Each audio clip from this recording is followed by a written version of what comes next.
This is your Kick-Ass Life podcast, episode number 147. This is the Your Kick-Ass Life podcast with Andrea Owen, a no BS guide to self-help and badassery. Because ladies, let's face it, life's too short for it to not kick ass. And here's your host, the girl who serves it up straight with a side of crazy, Andrea Owen. Hey there, ass kickers. Welcome to another episode of the podcast. As always, thank you so much for being here. And this is spring break for probably a lot of you, as well as myself. Actually, as I'm recording this, it's spring break because I'm recording this a few days before it actually airs. And it's been really great so far. My kids are awesome. I feel like we've really kind of turned a corner. They're 7 and 9 now, so they can take care of themselves and I can get a little bit of work done. And the weather's been really amazing. And the kind of like a lot of really great things, but the kind of crappy thing, and I really debated whether or not I was going to talk about this or not. And I'm like, oh God, people are probably so tired of hearing about this. But then on the other hand, I think that it can be helpful for some. And to be honest, this is just real life stuff. And I made a commitment to myself and to all of you a long time ago that I would never be one of those people who creates an audience and then only talks about the really great, fun, glittery stuff that's going on in my life, because I don't think that's helpful for people. That's never been helpful for me, really and truly, from the people I follow, for advice and wisdom and motivation and things like that. The thing is as I'm recording this, my birthday is in a few days. My birthday's on the 15th. So again, when you're listening to this, it will have already passed. And I love my birthday. I mean, who doesn't really like their birthday, right? I mean, getting older is like, but this year, my dad died in October. And so this is my first birthday that he will not be here. So my birthday is April 15th. Then the next day is Easter, the 16th, which also marks the 6-month anniversary of his death. And so as it's been leading up in the last few weeks, I've had this enormous sense of dread. Just this, I keep telling my best friend Amy, I just want to skip it this year. I don't even really want it acknowledged. Can we just all pretend that my birthday is just a regular day? Let's all just know that April 15th is tax day and that's it. It's not my birthday. And it just is excruciating. I didn't realize it would be this hard. And, it's the first time that he will not call me on my birthday. It's the first time he will not send me a card with his handwriting that I would recognize anywhere. It's also Easter was, for some reason, he just was sweet like this. He always got me an Easter basket, even when I was a grown up. Obviously when I grew up, it was a smaller Easter basket, but it would always be the same chocolate bunny with some jelly beans. And he knew I didn't like Cadbury eggs. No offense to Cadbury egg fans out there, but he just knew what candy I liked, and he would bring me a small Easter basket. I remember even after my kids were born, and he did it up until we left the state, until we left California. And I mean, even though I know that I wouldn't get one this year because we were living in different states, it's still kind of that punch in the gut. And yeah, it's just really hard. We're going camping. And I think that when I booked the trip, now that it's getting closer and I'm like, oh, Jesus Christ, we're going, what was I thinking? I think that when I booked it, it made sense logistically, because my kids are out of school, my husband has Friday off, and I'm like, let's go camping. We all love camping. And then I think also maybe subconsciously, I just didn't want to be home. Like I just want to maybe geographically, I can run away from this. I think that that's what might have been in the back of my mind. And as we all know, we can't run away from our problems as much as we try. So we're about to go camping, and I have a feeling I'm just going to be, I was telling my friend Carrie, I said, I think I'm going to we're taking our dog. So I'll probably just take the dog for a walk. We're going to this really beautiful state park. by myself, me and my dog. And I'm just going to be that weird lady that's like crying by herself with her earbuds in. So if you happen to be camping at a state park in North Carolina, you might have seen me. But it just sucks, you guys. It sucks. And, I'm still in this first year of him being gone. And there's so many revelations that are happening. I have a planned, I know I've been saying this a few times, I have a planned kind of conversation / interview / confessional with my best friend about really kind of like just the story of what happened and like what I'm coming to realize about so many things about death and parent relationships and things like that. And I think it'll be helpful for people that even if you haven't lost a parent yet, and I know that a lot of you out there have, or someone that you really are close to and care about. Anyway, so that is coming soon. I used to, before my dad died, so awful, but I kind of used to judge people who were like still talking about it months later. And I'm like, you're still talking about that? And I didn't understand. Like how could I have understood? How can people understand who have not walked the path yet? And I think it was less judgment, more curious, like, really? That's still a thing? And it was my own ignorance and just being ill-experienced. So now that it's here, I'm like, oh, now I know why you were still talking about it. Because it is still very much a thing. My friend Carrie says, I feel like it's not even the death part, it's the staying dead part that's so shitty. Like he's still dead. And it sounds so simple, but I'm like, that's the part that sucks the most, is like every day I wake up and he's still dead. And so that's that. My birthday is on Saturday and it's going to suck. And I want to skip it. I've told all my friends and I'm like, I don't want the excited, heartfelt birthday wishes with the celebration emojis. I know that you love me. And I don't. If you're going to contact me, just tell me, like how much this day sucks. So that's that. Womp womp. I know, right? But that's real life. And that's what is going on over here. And obviously it's been a huge learning experience, all of it. And there are some days are way better than others. But it's all normal. What I'm coming to realize, it's all completely normal grief stuff. And I know that I am better and stronger and more equipped to deal with other life stuff, having gone through this, as much as it is extremely painful. And speaking of personal development, that is our theme for this week. And I'm gonna jump into some content here in just a minute. And I am about to teach for the third and final time the 30-day experience. And so the 30-day experience is an online program that I have where we are going to cover 4 major topics. And this class is really for anyone who regularly compares themselves to other women and feels like she just doesn't measure up, like feeling just who you are a lot of the times as a woman just isn't enough. Anyone who also has the chronic habits and patterns of perfectionism or numbing out or hiding out or people pleasing or self-sabotage, where it's habitual. It's all so you don't really know any other tools except to do those things, which make you feel like crap. And also for anyone who just really isn't proud of how you're showing up in the world, but you have no idea how to change it. And maybe you can't remember a time where you really took care of yourself and took time to do what you love. And maybe you don't even remember what that is anyway. So that really covers these 4 main modules that we go over in the 30-day experience. And one of the best things I love about all the classes I teach, and this one is no exception, is the community.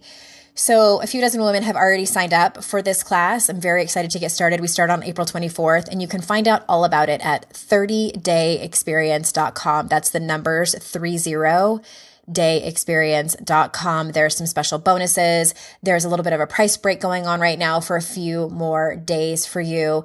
And again, I will not be teaching this class again. A few people have asked me that. I'm not ready right now, but will you be teaching this later this year or next year? I will not. So when my book comes out in January 2018, December 2017, January 2018, why I'm rolling out new programs in 2018.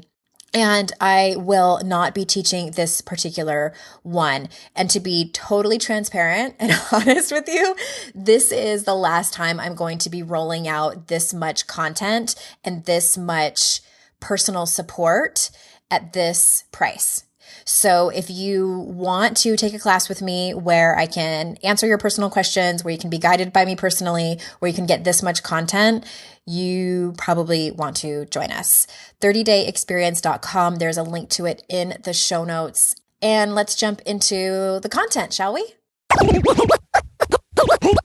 All right. So the title of this post/episode is, Are You Half-Assing Your Personal Development? I've actually written about this a while back because it seems to be kind of a reoccurring theme I see here and there with everybody. Myself included sometimes. I kind of go in and out of half-assing my own personal development. So first and foremost, I don't want you to think like if you're half-assing your personal development, you're doing it all wrong. This is just sort of, I believe, part of the process for most people. Can't speak for everyone, but for most people, I think it's part of the process. What I want you to do is be aware when you're doing it. And of course, try to have some self-compassion when you are doing it. But I think a lot of people have no idea that they are half-assing their personal development, and they think that they're, putting their whole ass in it, but they're actually not. So this is sort of like one of those self-awareness episodes. So first, what does that even look like if you are half-assing your personal development? So somebody who's doing that might be hoarding tools. So what I mean by that is they like to join personal development classes or workshops. Maybe they read all the books. Maybe they listen to all the podcasts, and they're mostly intrigued by the work. They like the idea of personal development, but they don't actually do it. They don't use any of the tools that they're learning in the classes. They don't use any of the tools that they are reading in the books or in the podcasts.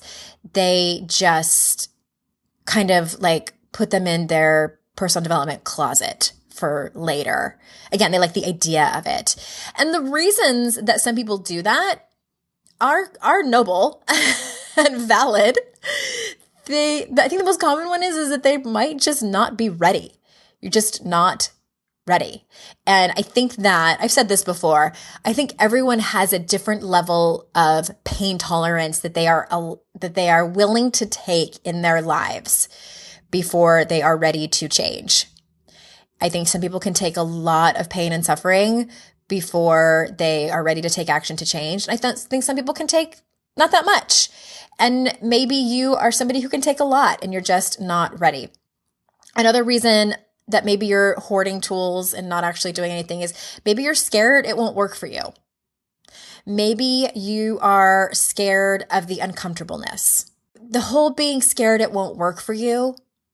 My challenge to that idea is, are you listening to the voice of your inner critic? Because inner critics are usually the ones that say that, oh, maybe this will work for somebody else, but that won't work for you. Oh, you've tried implementing tools before and it didn't work. And that's BS. Just really pay attention to and ask yourself the coaching 101, is that true? Is it true that will not work for you? You don't know. It's just like there's 17,000 different ways to exercise your body. There's 17,000 different ways to exercise your mind and your spirit and your soul. I'm talking about personal development. Okay, so anybody didn't catch that. So there's so many different modalities. We could just talk about therapy in and of itself. There's lots of different therapy modalities. In the coaching world, in personal development, there's a lot of different ways to do it. I mean, I've had, probably over at least like 80 to 100 guests here on this podcast.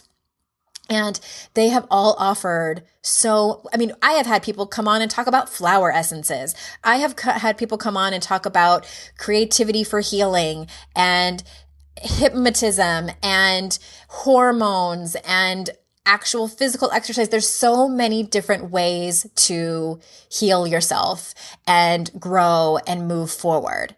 So to say that it won't work for me means that you try Zumba and that's the only exercise you've ever done and you don't like it and you didn't see any results and you're like, exercise doesn't work for me. That is BS. You have to try lots of different ways before you find one that you love. And then after a while, that might not work for you. I mean, I used to be doing, does anyone remember Buns of Steel? Tammy Lee Webb? I'm aging myself right now because I know a lot of you are millennials that listen and you're like, who's that?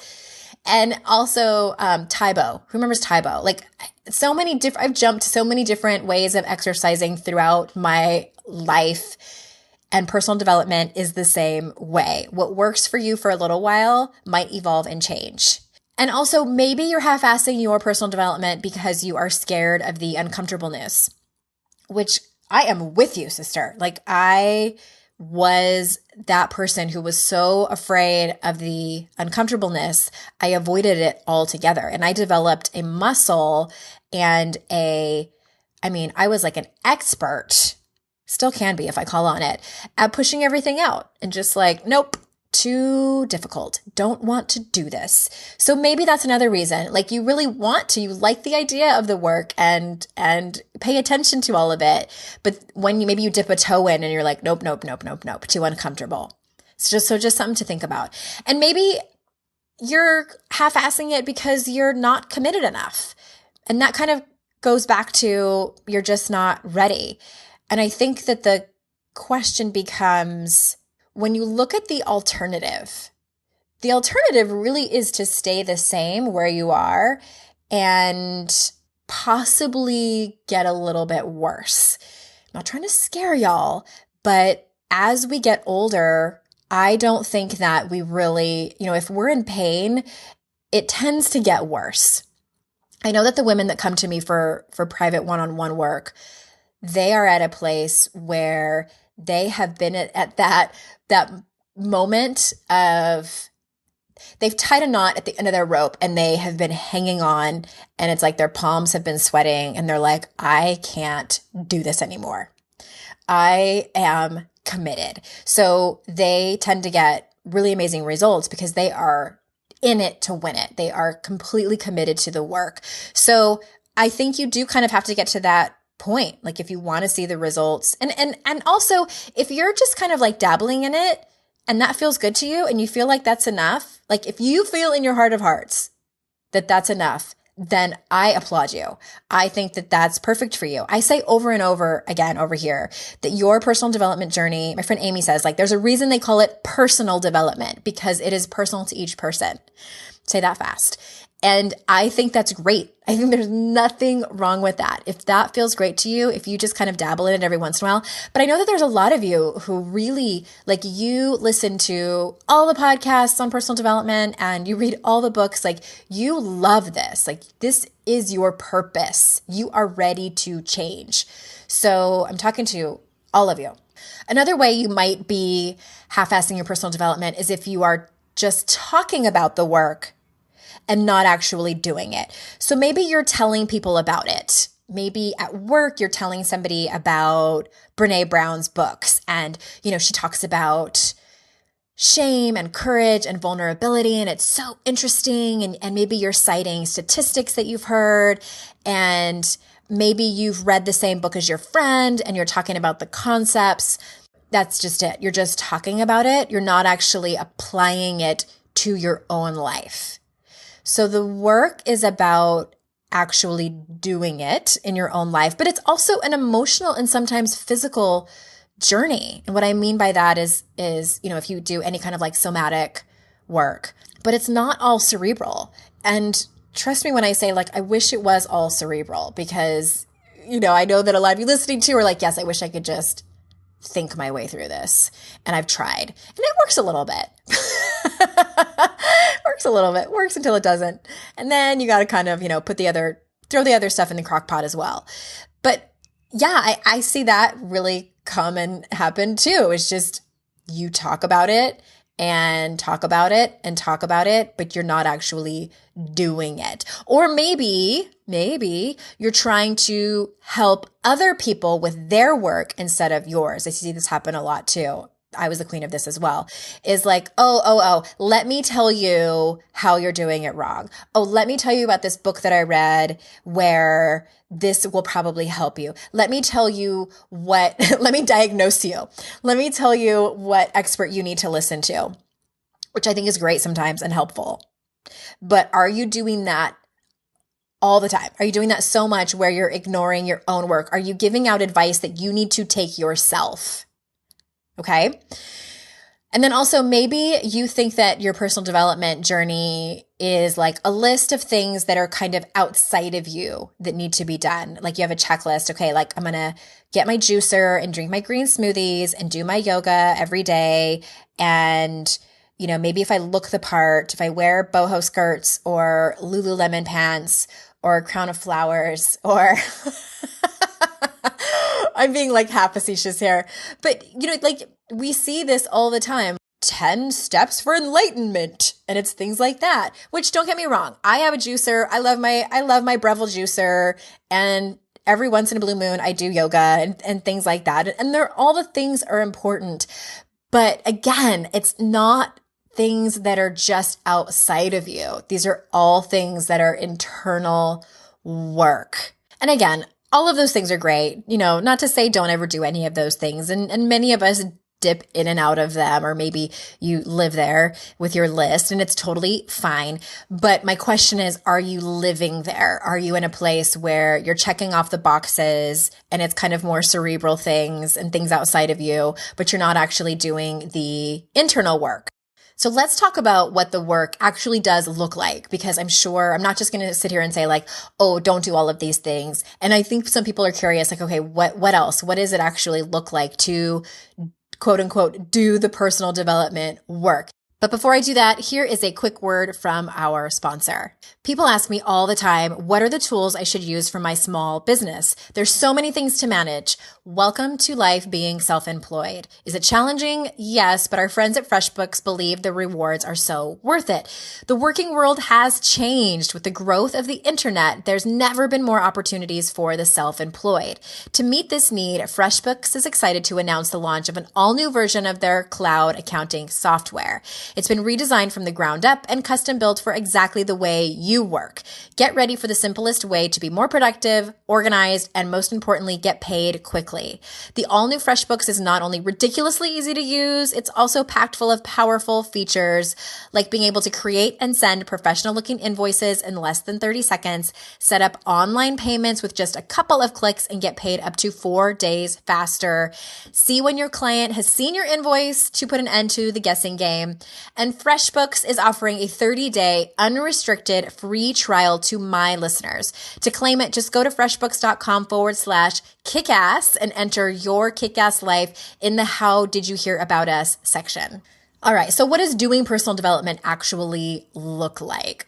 The first thing is processing your feelings. So this doesn't just mean processing the feelings that come up today and onward. That's part of the process, is actually feeling what comes up as it comes up, knowing that just feelings are just information. They don't have to mean anything more than that. I know that many of us tend to make up stories about what this feeling means and try to pick it apart. And feelings are just feelings.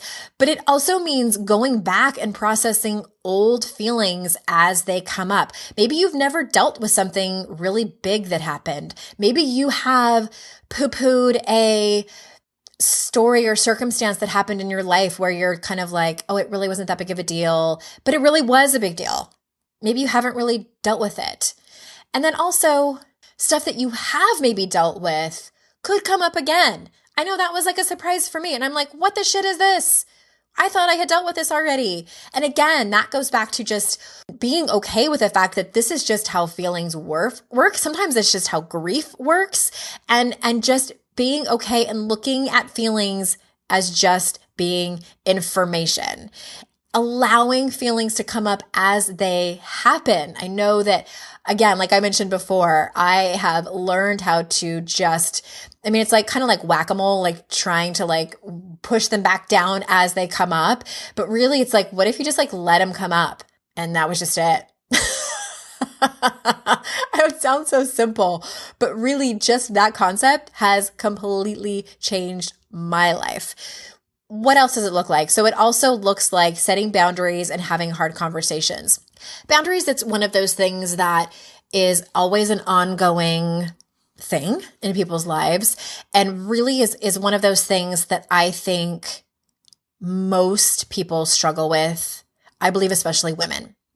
I have yet to meet a woman, whether it's in one of my classes or a private client, anywhere really, who has got all of her boundaries down on lockdown. Some people tend to have boundaries down in one area of their life. So for instance, they're really good about setting boundaries at work, like with their clients, with their customers, with their employees, etc. But with their personal life and the people that they're closest to, it's a shit show. And that example is really the most common one, where, I always say, like, I am the least evolved and the least spiritual with the people that are the closest to me. And I think that is pretty normal. For some reason, when we have an emotional attachment to somebody, setting those boundaries can be tricky. So doing the work is just that, is really first and foremost, not to get too far into boundaries, but it's really knowing that you need to set one. And if you are resentful, angry, frustrated, annoyed with someone, there's probably a boundary that needs to be set. And boundaries are not black and white. Boundaries are not something that you can just kind of like come up with in 5 minutes and get it settled. It tends to be a process. And the first thing I think is really just like sitting down and asking yourself, like, okay, this situation, what is okay and what's not okay? And, you can dig deeper into it. Are my values being stepped on, et cetera, et cetera. But it just kind of is the simplest of what's okay and what's not okay. What am I tolerating that does not feel good to me and is completely out of alignment? And then what do I need to do about it? And then, the other piece of it too is the conversation. And this is one thing I work with a lot with people, is what is that conversation going to look like? We all want to be kind. We all want to be proud of the women that we are when we are having these conversations and when we walk away from them. Because the truth of it is like, we don't know how it's going to turn out. I mean, I can't guarantee you that it's going to turn out great and the person's going to be like, oh my God, thank you so much for having this conversation with me and telling me, and drawing the line in the sand. But yeah, boundaries can be a hard conversation. And then the last part of boundaries is the follow through, because 9 times out of 10, the person that you've set the boundary with is going to try to cross the line, is going to kind of test you on it and see, like, is she serious about this? Or maybe they don't think it that far that through. They just aren't good at having boundaries be set, which most people aren't. And they keep doing the behavior that isn't working for you, that is not okay with you. So that's a huge part of boundary setting too. It's not just the conversation, it's the follow through. It's what is going to happen if it's crossed. So boundaries are tricky and can be complicated. And there really is sort of an art to them. That is a huge part of personal development. And maybe it's not a boundary. Maybe it's just having a hard conversation. Maybe it's, you said that and it really hurt my feelings. Oof, who wants to have that conversation? Who wants to have that conversation had to them? Nobody likes to be told that. But this is part of life, and this is part of caring about people. This is part of caring about your relationships.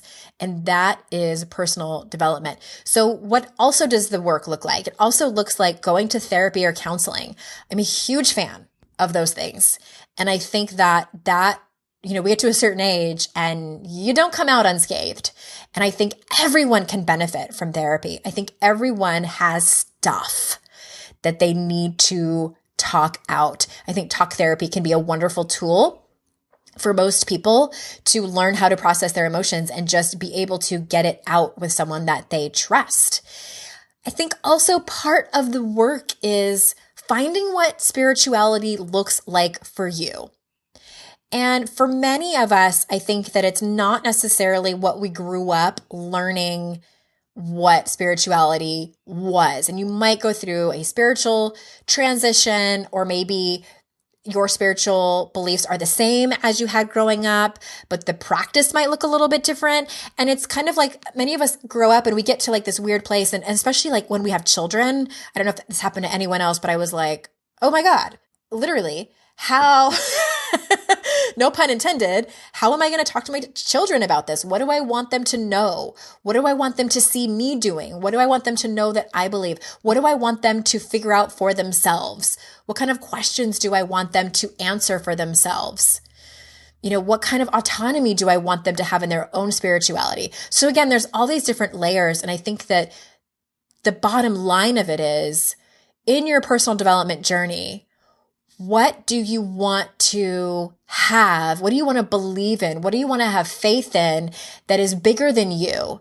Because life is big, isn't it? And I think that we come up on many times in our life where, have you ever said out loud or thought to yourself, I cannot bear this. I cannot bear this pain. I cannot bear this story anymore. I cannot bear this place that I am in. In those moments, what are you going to turn to that is bigger than that pain that you cannot bear? That's what I define spirituality as. And for many people, it is not going to a house of worship. It's these moments of faith in something bigger than us. It is these moments of knowing that love is the thing that connects us. It's just that thing. It's really interesting. It's been interesting for me in my own spiritual journey to know how complex it is when you're trying to explain it to your children. When your 7-year-old goes, Mom, what's God? And you're like, and my husband looks over at me. My husband's an atheist. And it's that conversation. And it's humbling. It can be humbling. So whatever that is for you. And I don't think that it's, because I've kind of been in those places of panic, like, I need to figure this out. I need to figure it out. And that's never been helpful for me. But I think that like our spiritual journey kind of runs in tandem with our personal development journey, and that it ebbs and flows. And sometimes we feel like we have it figured out. And sometimes we totally don't feel like we have our shit together in terms of that. And then it's, like grasping at straws. And then we come forward and come out of it. And we're like, yes, like feeling all evolved and namaste, all of those things. And it's a roller coaster. It can be a roller coaster. And I think it really depends on where you're at in your life. It really depends on so many different factors. But that is just part of doing the work. And the last thing I want to mention about what personal development work actually looks like is the lesson of knowing what is yours and what is theirs. I think that lesson alone has been so incredibly helpful for me in my relationships and my relationships with other people and the relationship I have with myself. In other words, being a human, we are in relationship with other people all of the time. And it's really easy to fall into, I don't know if trap is the right word, but it's really easy to fall into the hole, I guess, of taking on other people's stuff, taking on other people's pain, taking on other people's feelings, taking on how other people perceive you and the world. And really there's a saying in recovery meetings that says, keep your side of the street clean. And the way I interpret that is the whole notion of like knowing what is your stuff and what is theirs. And that can be a really tricky road to maneuver. And I think for most of us, it is kind of a one day at a time, one situation at a time. It's not like we just know right off the bat going into every situation what is ours and what is theirs. We kind of learn it along the way. And that is part of doing the work, is just examining that. When you realize, when you look at it, like, am I taking on this person's shit? Am I feeling responsible for their feelings and emotions? So it's things like that. So I hope that this was helpful in kind of pulling the covers back at what personal development looks like. And maybe if you spend more time kind of half-assing it than really doing the work. So thank you so much for being here, Ass Kickers. Join me next week, episode 148. I am joined by Julie Parker, and we are talking about a topic I have never talked about before here on the podcast. Excited for that. And don't forget, registration closes on Sunday, this coming Sunday, the 23rd, for the 30-day experience, which is the third and final time I will be teaching this class. All about your core beliefs, all about learning how to be kind and compassionate to yourselves, and a few other things. So head on over to 30dayexperience.com to check that out. And until next time, I will see you out in cyberspace. Bye-bye.